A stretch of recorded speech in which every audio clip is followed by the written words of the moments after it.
DKV ராஜா ஊடக நேயர்கள் அனைவருக்கும் இனிய வணக்கம். நான் உங்கள் டிகேவி ராஜா. நேர்காணலுக்கு இணைந்திருக்கிறார் பட்டியல் மாற்றத்தின் தலைமை ஒருங்கிணைப்பாளரும் அரசியல் விமர்சகருமான மரியாதைக்குரிய கந்தசாமி தேவேந்திரன் அவர்கள். ஐயா வணக்கம். ஐயா வணக்கம். நல்லா இருக்கேன். நீங்க எப்படி இருக்கிறீங்க? நலமா இருக்கு. மக்கள் நலம். பல்வேறு காலங்கள் சின்ன ஒரு இடைவேளை. இன்னைக்கு காலகட்டத்துல உள்ஒதுக்கீடு என்பது தாரசாரமா போயிட்டு இருக்கு. அங்கங்கே கோர்ட்டு கேஸ் அந்த மாதிரி சில விஷயங்கள் இருக்கு. இந்த உள்ஒதுக்கீடால யாருக்கு என்ன பிரச்சனையா, இது எதனால பிரச்சனை? இந்த உள்ஒதுக்கீடு என்பது முதல்ல பேசிக்கா நீங்க பார்க்கும்போது அருந்ததியர் சமுதாயத்தை தமிழ் குடிமக்களா கொண்டு வந்ததே தப்பு. அவங்களை இந்த இதுல அவங்க சிறுபான்மை மக்களா அவங்கள இது பண்ணியிருக்கணுமே தவிர அவர்கள் வந்தேரிகளாக இங்க தமிழ்நாட்டுல குடியேறினவங்க. அவங்களை செப்பரேட், அதாவது சிறுபான்மை மக்களோட தான் வச்சிருந்திருக்கணும். அது இல்லாம தமிழ்நாட்டு மக்களுடைய உரிமையை பறிக்கின்ற வகையில அவங்களை கொண்டாந்து எஸ்சி லிஸ்ட்ல கொண்டாந்து வச்சதே முதல்ல பெரிய வரலாற்று பிழை என்பதுதான் என்னுடைய கருத்து. அந்த இதுல என்னன்னா அந்த எஸ்சிக்காக ஒதுக்கப்பட்ட அந்த 18% ஏறக்குறைய 76 சாதிகள் உள்ளடக்கிய அந்த எஸ்சி பட்டியல்ல இவங்களை கொண்டாந்து சேர்த்து 75 சாதியை புறந்தளித்து ஒரு குறிப்பிட்ட அறிஞர் சமுதாயத்துக்கு மட்டும் உள்ஒதுக்கீடு 3% கொடுத்தது 2வது வரலாற்று பிழை. காரணம் என்னன்னா தமிழ்நாட்டுல தமிழ் குடிமக்கள் எவ்வளவு இருக்காங்க, எந்தெந்த சாதியில எவ்வளவு இருக்காங்க, அந்த கணக்கெடுப்பே இதுவரைக்கும் அரசாங்கத்திட்ட கிடையாது. இப்ப அந்த உள்ஒதுக்கீடுங்கிற பேர்ல 3% அவங்க உள்ஒதுக்கீடு அறிஞர்கள் கொடுத்திருக்காங்க. எந்த பேஸ்ல 3% கொடுத்தீங்க? ஏன் 5% கொடுத்துருக்கலாம்ல? ஏன் கொடுக்கல? இல்ல 2% கொடுத்துருக்கலாமே, ஏன் கொடுக்கல? 3% எந்த பேச வச்சு நீங்க நிர்ணயிச்சீங்கிறதா என்னுடைய முதல் கேள்வி இந்த அரசாங்கத்துக்கு வைக்கக்கூடியது. காரணம் 76 சாதியில ஒவ்வொரு சாதியும் எத்தனை ஜனத்தொகை எவ்வளவுங்கிறத முதல்ல அட்லீஸ்ட் பட்டியல்ல ஒரு சாதியை உள்ஒதுக்கீடு கொடுக்குறீங்கன்னா, இப்ப பிசியில இருக்கவங்களுக்கு உள்ஒதுக்கீடு கொடுக்குறீங்கன்னு சொன்னா, வன்னியர்களுக்கு உள்ஒதுக்கீடு கேட்கறாங்க கொடுக்குறீங்கன்னு சொன்னா, முதல்ல அந்த வன்னியர் பிசியில இருக்கிற சாதிகள் அத்தனையும் முதல்ல கணக்கில் எடுக்கணும். அந்த சாதியில மக்கள் தொகை கணக்கு எடுக்கணும். அந்த மக்கள் தொகை கணக்கெடுப்புக்கு தகுந்தாப்புலதான் உள்ஒதுக்கீடு கொடுக்கணும். ஆக இப்ப பிசியில ஒரு சமுதாயத்துக்கு வன்னியருக்கு உள்ஒதுக்கீடு கேட்கறாங்கன்னு சொன்னா, பிசியில எத்தனை சாதியை பிசியில கொண்டாந்து வச்சிருக்கிறீங்க, அதாவது எம்பிசியில அந்த எம்பிசியில ஒவ்வொரு சாதியினுடைய மக்கள் தொகை எவ்வளவுங்கிறத கணக்கெடுத்துதான் உள்ஒதுக்கீடுங்கிற அந்த சப்ஜெக்டுக்கே வரணும். அதே மாதிரிதான் இப்ப எஸ்சியில இருந்த 76 சாதிய இருக்கும்பொழுது ஒரு குறிப்பிட்ட சாதி, அந்த குறிப்பிட்ட சாதி தமிழ் குடி அல்ல. அதுல தெளிவா நீங்க புரிஞ்சுக்கணும். தமிழ் குடி அல்ல, ஆந்திராவிலிருந்து குடிபெயர்ந்து வந்தேரிகள். அவங்களுக்கு நீங்க 3% கொடுக்குறீங்க. நீங்க டோட்டலா அந்த மக்கள் கணக்கெடுத்து பாருங்க, 3% அவங்க மக்கள் தொகை கிடையாது, 2% தான் கொடுத்து இருக்கும். இவ்வளவுதான் இருக்கு அவங்களுடைய மக்கள் தொகை. அதுலயும் 3% முழுசா வாங்கிட்டு ஃபர்ஸ்ட் அந்த 15 போஸ்ட்ல இருக்கிற 10 போஸ்ட் இருக்குன்னா 10 போஸ்ட்ல முதல்ல 3 போஸ்ட் உங்களுக்கு ஃபில் பண்ணிடணும். மீதி 7 போஸ்ட் இருக்கு. மறுபடியும் அந்த 15% அவங்க மறுபடியும் வர்றாங்க. அது என்ன, ஒரு குறிப்பிட்ட சாதிக்கு இந்த தமிழ்நாட்டில் இந்த தமிழ் குடிமக்களுக்கு இல்லாத உரிமையை கொடுப்பதற்கு அரசாங்கத்திற்கு நெருக்கடி என்ன? இதுதான் எங்களுடைய கேள்வி. ஆகவே இப்ப நீங்க உயர் நீதிமன்றம் போனாங்க, சுப்ரீம் கோர்ட் போனாங்க. கோர்ட் என்ன சொல்லிச்சு, அங்க வாதாடிய வழக்கறிஞர்கள் தெளிவான முறையில எடுத்து கேஸ் புட்டப் பண்ணியிருந்தாங்கன்னா அது ஃபெயிலியர் ஆயிருக்கும். இவங்க கேஸ் கொடுத்தது என்னன்னா, உள்ஒதுக்கீடு கொடுப்பதற்கு மாநில அரசுக்கு அதிகாரம் இருக்கா? சட்டமன்ற உறுப்பினர்கள் அமைச்சர்களுடைய ஒப்புதலோட அமைச்சரும் அங்க இருக்கிற சட்டமன்ற உறுப்பினர் யாரு? தமிழ்நாட்டுக்காரனா? தமிழ்நாட்டுக்காரனா அங்க இருக்கிற 234 பேர்த்துல சொல்லுங்க. அதுல எத்தனை சாதி வாரியா கணக்கு எடுத்து பாருங்க. நாயுடு தான் அங்க அதிகமா இருப்பாங்க. நாயுடு என்ன தமிழ்நாட்டுக்காரன் தான். அதனால அவங்க ஒப்புதல் கொடுக்குறாங்க. ஆட்சியாளர் வந்து தமிழ்நாட்டுக்காரன் கிடையாது, சீஃப் மினிஸ்டர் தமிழ்நாட்டுக்காரன் கிடையாது. அதனால அங்கிருந்து வந்ததுனால அவங்களுடைய உணர்வோட என்னன்னா அதை கொடுக்குறாங்க. சுப்ரீம் கோர்ட்ல போட்டு சுப்ரீம் கோர்ட் ஜட்ஜ்மெண்ட் என்னன்னா ஒரே வார்த்தை சொல்லிடுச்சு, மாநில அரசுக்கும் உள்ஒதுக்கீடு கொடுப்பதற்கு அதிகாரம் உள்ளது, இவ்வளவுதான். ஆனா வன்னியருக்கு இது பண்ணும்போது மட்டும் வன்னியர் கொடுத்தது தவறுன்னு சுப்ரீம் ஹைகோர்ட் சொல்லுது. எப்படி சொல்லுது? எந்த பேஸ்ல வந்து 10.5% நீங்க பிக்ஸ் பண்ணீங்கன்னு கேள்வி கேட்குது. அந்த கேள்வியை சுப்ரீம் கோர்ட் கேட்கறதுக்கு உண்டான வாய்ப்பை அந்த வாதாடிய அந்த வழக்கறிஞர்கள் கொண்டு போகல. அவ்வளவுதான். இந்த 3% கொடுத்தது செல்லாது, பொதுவா உள்ஒதுக்கீடு கொடுத்தது செல்லாது, 3% கொடுத்தது செல்லாதுன்னு கொண்டு போயிருந்தாங்கன்னா அப்ப அரசாங்கம் சுப்ரீம் கோர்ட் கேட்கும், எந்த பேஸ்ல 3% கொடுத்தீங்க அப்படின்னு கேட்கும். அவங்க அதை கொண்டு போகல. அதனால அவங்க நீங்க கேட்ட கேள்விக்கு இந்த இதுக்கு அரசாங்க மாநில அரசுக்கு அதிகாரம் இருக்கான்னு கேட்டாரு, அதிகாரம் இருக்குன்னு சுப்ரீம் கோர்ட் சொல்லி போச்சு. இதுதான் இறுதி தீர்ப்புன்னு வச்சுக்க கூடாது. மறுபடியும் அதை நீங்க அப்பீல் பண்ணலாம். அது அப்பீல் பண்றது யாரு? இந்த சமுதாயத்தை இந்த எஸ்சி பட்டியல் இருக்காங்க இல்லையா, அவங்க எல்லாரும் சேர்ந்து போராடணும். அதிகமா பாதிக்கப்படுறது யாரா? முழுக்க உள்ஒதுக்கீடு ஒதுக்கிற பிறகு இந்த பொதுவாகவே எஸ்சி பட்டியல்ல அதிகமா பாதிக்கப்படுறது தேவேந்திரன். நீங்க எடுத்து பாருங்க. இவ்வளவு நாளா என்னன்னா 18% ஆயிரத்தி மக்கள் வந்து மெஜாரிட்டி அனுபவிச்சிருந்தாங்க. நீங்க ஆர்டிஐல நீங்க கேளுங்க, உண்மையான வெள்ளை அறிக்கை கொடுக்க சொல்லுங்க. சுதந்திரம் வாங்கினதுல இருந்து இந்த 18% இடஒதுக்கீட்டுல ஒவ்வொரு சாதிக்கு எவ்வளவு கொடுத்தது வெள்ளை அறிக்கை கொடுக்க சொல்லுங்க அரசாங்கத்தை. இருக்கு, அரசாங்கத்துக்கு ரெக்கார்டு இல்லாம இருக்காரு. எப்ப கேட்டாங்க போது 98 கேட்டாங்க, ஒரு இது கேட்டாங்க. இப்ப நான் கேட்டது என்னன்னா, அப்ப பொதுவா எஸ்சிக்கு கேட்டது. அப்ப வந்து 98 வெள்ளை அறிக்கை கேட்டு போராடி ஜெயிலுக்கு போறதுல நானும் ஒரு ஆளு, போராடுறதுல நான் தான் மெயின் ஆளு. நான் புதிய தமிழகம் கட்சியில் இருந்த வரைக்கும் போராட்ட களத்தில் இருந்து போராடிய ஒரு போராளியாகத்தானே இருந்தேனே தவிர தலைவராக அங்கேயும் போய் நான் சொல்லிச்சு அப்படி பந்தா பண்றதுக்காக நாங்க இல்ல.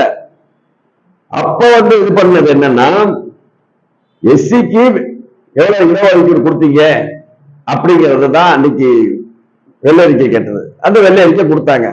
அந்த வெள்ளை அறிக்கை போராடினது அன்னைக்கு இது சொல்ற, வெள்ளை அறிக்கை கேட்டு போராடியது தேவேந்திரோட மக்கள். வெள்ளை அறிக்கை கேட்டு போராடிய போது கைதாகி சிறைக்கு சென்றது தேவேந்திரோட மக்கள். பொண்டாட்டி பிள்ளைகளை எல்லாம் விட்டுட்டு மெட்ராஸ்ல வந்து குமிச்சு கிடந்தது தேவேந்திரோட மக்கள். அந்த வெள்ளை அறிக்கைக்கு கேட்டு யாரு எந்த சாதிக்காரனும் வரல இந்த 26 சாதியில.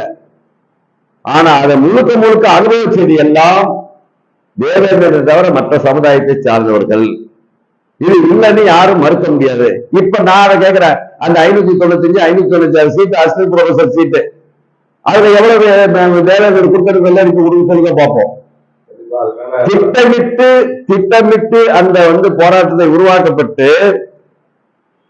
அனுபவிச்சதெல்லாம் வேற ஜாதிகாரா போராடலாம் தேவேந்திரன். ஆக எல்லா விஷயத்திலும் தேவேந்திரன் இச்ச வாயினாவே உட்கார்ந்துட்டு இருக்கான். இந்த சூடு சொல்றையற்ற இந்த ஜென்மங்களுக்கு இது புரியவே இல்லை. யதார்த்தத்தை புரிஞ்சு கொள்ற அளவுக்கு இந்த மக்கள் இன்னும் வரவே இல்லை. அதுதான் எனக்குள்ள வருத்தம். ஆகவே உள்ஒதுக்கீடு கொடுத்தது மிக மிக தவறான நடைமுறை என்பதை கொடுத்ததே வரலாற்று பிழை. தொடர்ந்து பாஜக தேவேந்திர வேளாளர்கள் அதிகப்படியானவர்கள் பயணித்து வருகிறார்கள், முக்கிய பொறுப்புள்ள கூட இருக்காங்க. ஆனா ஒரு புறம் பாத்தீங்கன்னா அங்க சரியான முக்கியத்துவம் தேவேந்திர வேளாளர்களுக்கு கிடையாது அப்படின்ற மாதிரி ஒரு கருத்து நிலவுது. நிறைய பேர் அதை பேசிட்டு இருக்காங்க. அதை கன்சாமி தேவேந்திரன் எப்படி பார்க்க? அதாவது பாரதிய ஜனதா கட்சியில எந்த கட்சி அரசியல் கட்சியிலும் தமிழ்நாட்டில் தேவேந்திர வேளாளருக்கு கொடுக்கப்படாத அங்கீகாரம் எல்லாம் பதவிகள் எல்லாம் பொதுச் செயலாளர்ல இருந்து துணைத் தலைவரில் இருந்து கீழே வந்து கிளை செயலாளர் வரைக்கும் பாரதிய ஜனதா கட்சியில் தான் கொடுக்கப்பட்டது. இது யாரும் மறுக்க முடியாது. ஆனால் இப்ப உதாரணத்துக்கு நீங்க ஒரு கேமராமேன் உங்களை ஒரு கையில கேமரா கொடுக்குறாங்க. அந்த கேமரா வச்சு 4 இடத்துல போய் நீங்க போட்டோ எடுத்தா தானே நீங்க கேமராமேன்.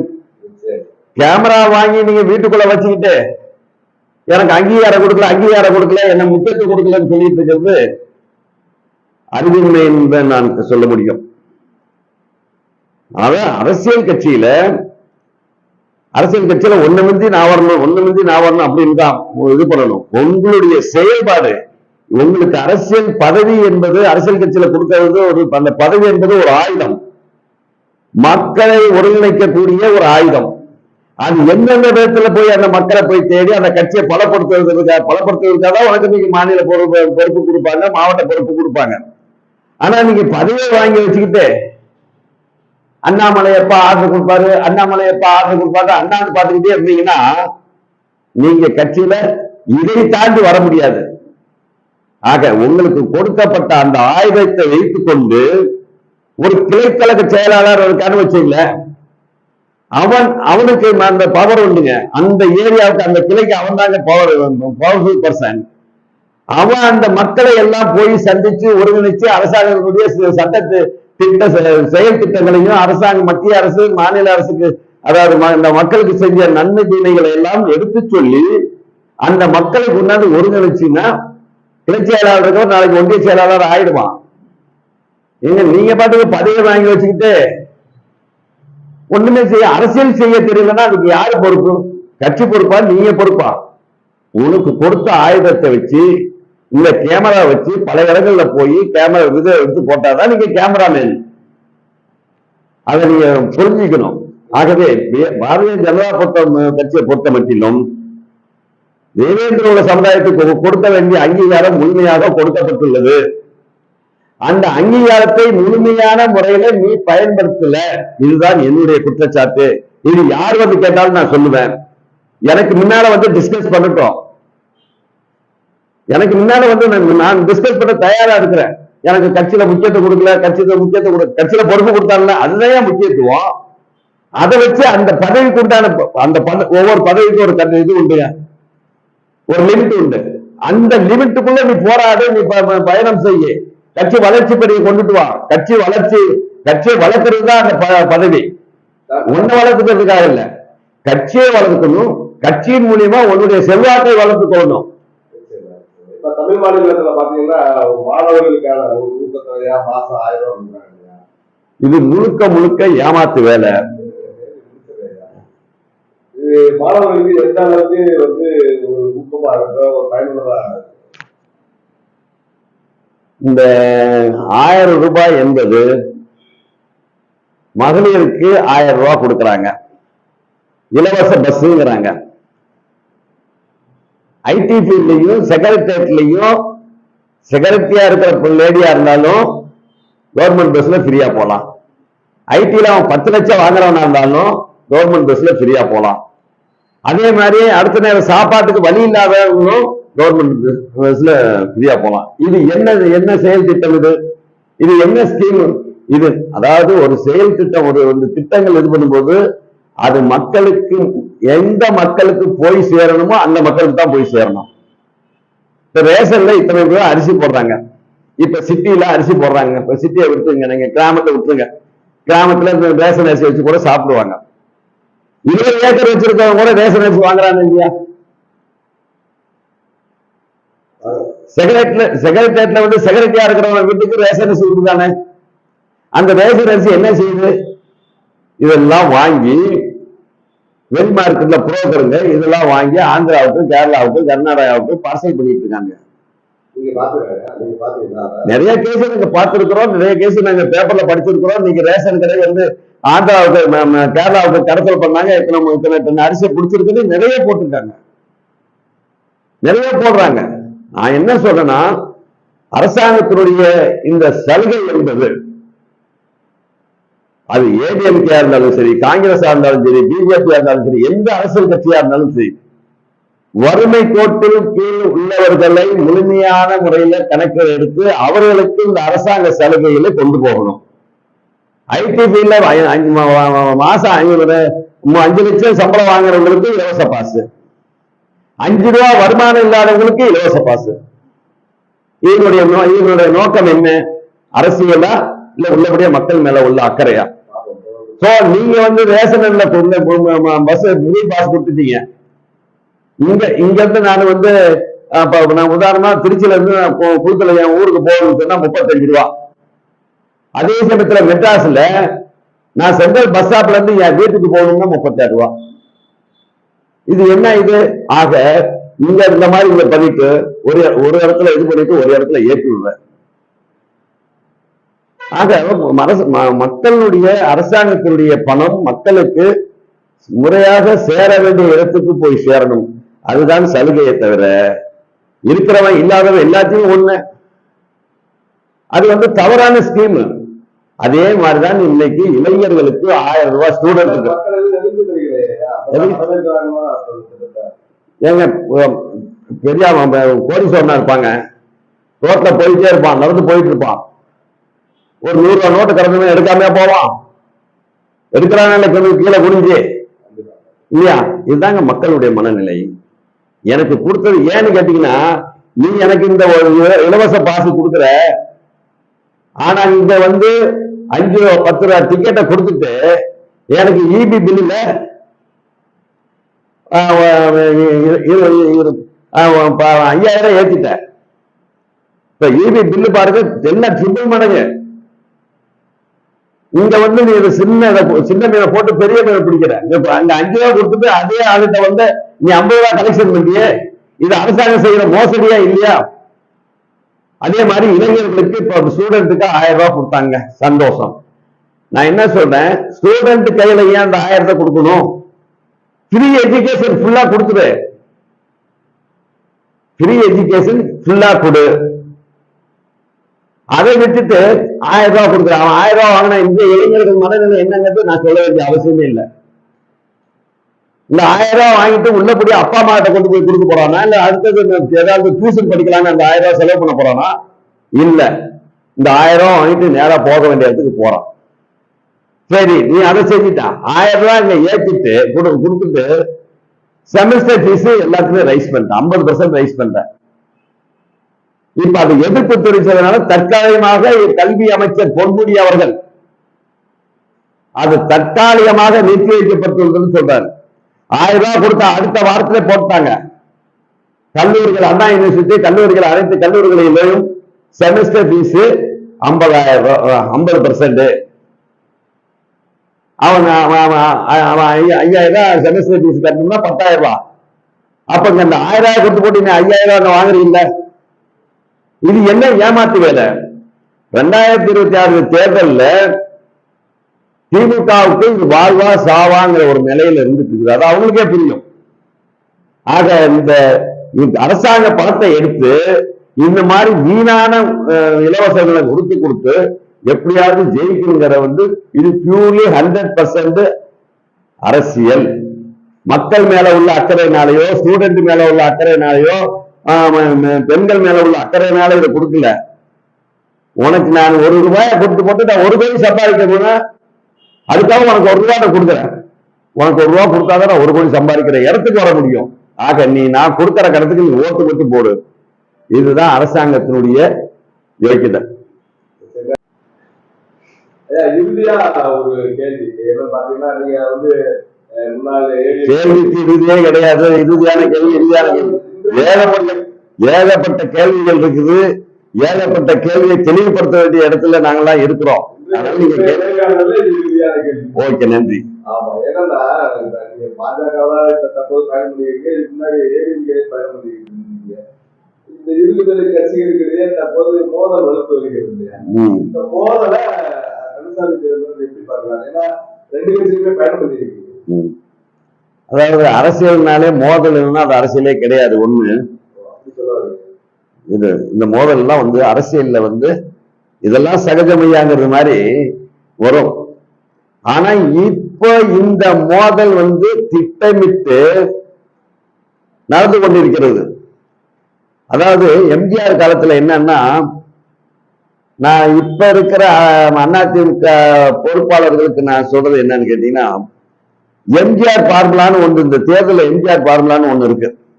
எப்பயுமே எம்ஜிஆர் மத்திய அரசை விமர்சனம் செய்ய மாட்டால், மத்திய அரசோட நல்ல நட்போட இருந்து மக்களுக்கு தமிழ்நாட்டு மக்களுக்கு என்னை நம்பி வாக்களித்த அந்த மக்களுக்கு என்னை முதலமைச்சர் சீட்ல உட்கார வச்ச அந்த மக்களுக்கு நன்மை செய்யக்கூடிய விதத்துலதான் 1000 கருத்து வேறுபாடுகள் இருந்தாலும் மத்திய அரசோட சுமூகமா போனாதான் எந்த மாநில அரசும் மக்களுக்கு சேவை செய்ய முடியும். இதுதான் பொது அரசியல் இது.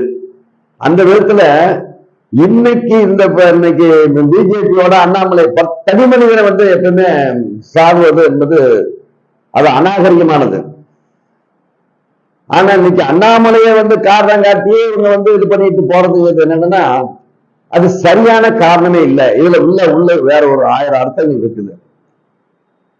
இந்த 2024 பாராளுமன்ற தேர்தலில் கூட்டணி உருவாகாம போறதுக்கு முழுக்க காரணம் அண்ணாமலை இல்ல, முழுக்க எடப்பாடி தான் என்பது வெட்ட வெளிச்சமானது. எடப்பாடிக்கு இந்த கட்சி எந்த அளவுக்கு எப்படி எல்லாம் கஷ்டப்பட்டு வந்ததுங்கிறது அவர் முழுமையா அந்த கஷ்டத்துல பங்கெடுத்திருந்தாருன்னா எம்ஜிஆருடைய பார்முலா முழுமையா பயன்படுத்தி இருப்பாரு. நாங்களாம் 1979 எம்ஜிஆர் கவர்மெண்ட் டிஸ்மிஸ் பண்ணும்போது ஜெயிட்டி தேட்டருக்கு பக்கத்துல நாங்களாம் வாங்கின அட்டிலாம் எங்களுக்கு இன்னும் ஞாபகம் இருக்கு. இன்னும் அந்த ஞாபகம் இருக்குது. எங்களை கொண்டு போய் ஜெயில போட்டு இந்த கொடுத்ததெல்லாம் எங்களுக்கு ஞாபகம் இருக்குது. அப்படிலாம் கஷ்டப்பட்டு இந்த கட்சியை வளர்த்தோம். ஏதோ இவங்களுக்கு இன்னைக்கு அந்த ஒரு வாய்ப்பு. அன்னைக்கு எம்ஜிஆர் காலத்துல அந்த அடிபட்டு உதப்பட்டு போறவங்க எனக்கு தெரிஞ்சு உயிரோட இருக்கிறவங்க நம்ம சைதை துரைசாமி மட்டும்தான். சைதை துரைசாமி வாங்கின அடியெல்லாம் கொஞ்சம் நெஞ்சம் கிடையாது. சைதாப்பேட்டை மீட்டிங்ல கருணாநிதி மீட்டிங்ல சைதை துரைசாமி வாங்கின அடி இந்த கிடையாது. அப்படிப்பட்ட அடி அப்படியெல்லாம் வாங்கி கட்சியை வளர்த்து அதை ஒரு உருவாக்கி அது எம்ஜிஆர் ஜெயலலிதா யார் கையிலும் கொடுக்கல, அந்த அம்மா எடுத்துட்டாங்க. அந்த அம்மா வந்ததுக்கு பிறகுதான் இவங்களா வந்தாங்க. நான் ஒரு தொழிற்சங்கத்தினுடைய மாவட்ட செயலாளர் இருக்கும்போது இவங்கெல்லாம் ஒன்றிய செயலாளர். அப்படி இருந்தவங்க அந்த கட்சியினுடைய இது தெரியாம மத்திய அரசை விரோதம் பண்ணிக்கிட்டு தனி மனிதனுடைய விருப்பு வெறுப்புக்காக எடப்பாடி திட்டமிட்டு பிஜேபியில இருந்து வெளியேறணும். இதெல்லாம் எலெக்டட் பர்சன் கிடையாது, செலக்டட் பர்சன். பிஜேபி அதிமுக இபிஎஸ்க்காக யாரும் ஓட்டு போடல. எம்ஜிஆர் உருவாக்கப்பட்ட அந்த இரட்டை இலை சின்னத்திற்காக மட்டும்தான் ஓட்டு இன்ன வரைக்கும் போட்டுட்டு இருக்காங்க. இல்லன்னா எடப்பாடி யாரு, இவரு ஜெயக்குமார் யாரு, உதயகுமார் யாருன்னு அட்ரஸ் எல்லாம் போயிருப்பாங்க. அந்த எம்ஜிஆர் உருவாக்கின அந்த இரட்டை இலை சின்னம் இருக்கிற வரைக்கும் கழுத கூட வச்சு அதை நடத்தலாங்க.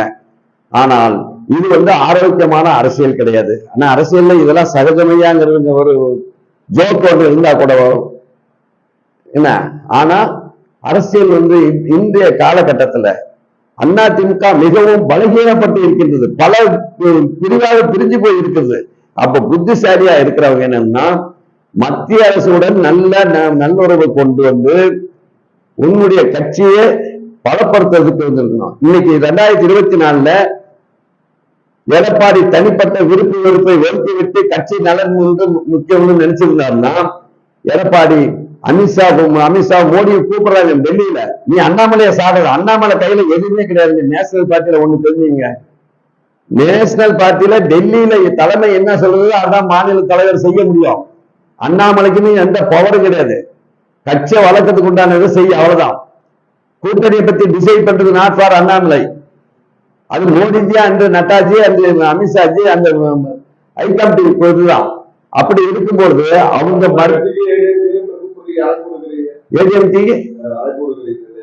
இப்பயும் கூப்போம். இன்னைக்கு டிஎம்கே கூட்டணி இருக்குன்னா ஒரு பொது எதிரியை பாரதிய ஜனதாவை அழிக்க வேண்டும் என்று சொன்னால் நாம் எல்லோரும் ஒன்று சேர்ந்துகிறான்.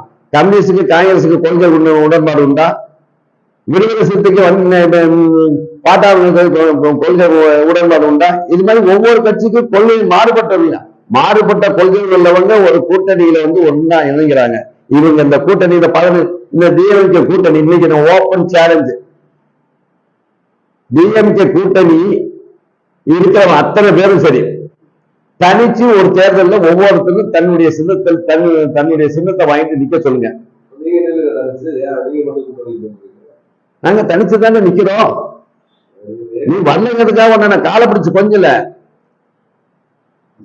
நான் காலகாலமா அது மாதிரி இருந்ததுனால இப்போ நாங்க கூட்டணி வச்சா இது பண்ணலாம். நாங்க என்ன கூப்பிட்டோம்? ஒரு பொது எதிரியை அழிக்க வேண்டும் என்று சொன்னால் நாம் இருவரும் கைகோர்க்க வேண்டும். பிஜேபி அழிக்கணும்னு சொன்னா திராவிட கட்சிகள் அந்த கொள்கைகள் இப்ப காங்கிரஸ் கருத்து வேறுபாடு இருந்தா கூட எல்லாம் ஒண்ணு சேர்றாங்க. அப்போ கூட அந்த கூட்டணியில ஒரு ஒற்றுமை இல்லையே. மம்தா பானர்ஜி ஒரு கொள்கை, இங்க அங்க தமிழ்நாட்டுல கூட்டணி, கர்நாடகாவில் கூட்டணி கிடையாது, தமிழ்நாட்டுல கூட்டணி, ஆந்திராவில் கூட்டணி கிடையாது, கம்யூனிஸ்ட் இந்த மாதிரி இருக்காங்க. ஆனா ஒரு பொது எதிரி அளிக்கிறதுக்காக அவங்க எல்லாம் ஒண்ணு சேர்ந்தாங்க. இவங்க எல்லாம் ஒண்ணு சேராம தனித்தனியா நிக்கட்டும். திமுக எத்தனை இடத்துல டெபாசிட் போகுதுன்னு பாருங்க, திமுக எத்தனை தொகுதியில டெபாசிட் போகுதுன்னு பாருங்க. அதே மாதிரிதான் நாங்கள் அதிமுகவும் பிஜேபியும் கூட்டணி வர வேண்டும் என்று சொன்னால் திமுக என்ற அந்த கட்சியை இந்த தமிழ்நாட்டில இருந்து ஒதுக்கணும் அப்படின்னு சொன்னா நாம் 2 பேரும் கை கொடுக்கணும். உனக்கு எனக்கு வித்தியாசம் அதிகமா ஒண்ணும் இல்லை. தலைமைதான் வேற மாதிரி இருக்குல்ல, ஓரளவு மோரலஸ் அந்த கொள்கை ரீதியில் எல்லாம் ஒன்னாதான் இருக்கிறோம். அந்த காலத்துல இருந்து ஐக்கியப்பட்டு வந்துட்டு இருக்கிறோம். சோ அதனால கூட்டணி வைக்கலாம் அப்படிங்கிறது. இந்த 2 பேரும் சேர்ந்து கூட்டணி வச்சிருந்தோம்னா ஏறக்குறைய 26 தொகுதி, எத்தனை தொகுதி? 26 தொகுதி பிஜேபி அண்ட் ஏடிஎம்கே கூட்டணி பாராளுமன்றத்தில் ஜெயிச்சிருக்கும். ஆக இப்பயும் இப்ப அண்ணாமலையை இப்பயும் எடப்பாடி ஏதோ ஒரு கணக்கு போட்டுக்கிட்டு, ஏன்னா இந்த கட்சி அவர் கஷ்டப்பட்டு வளர்த்துருந்தாருன்னா அந்த கட்சி அந்த அருமை தெரியும்.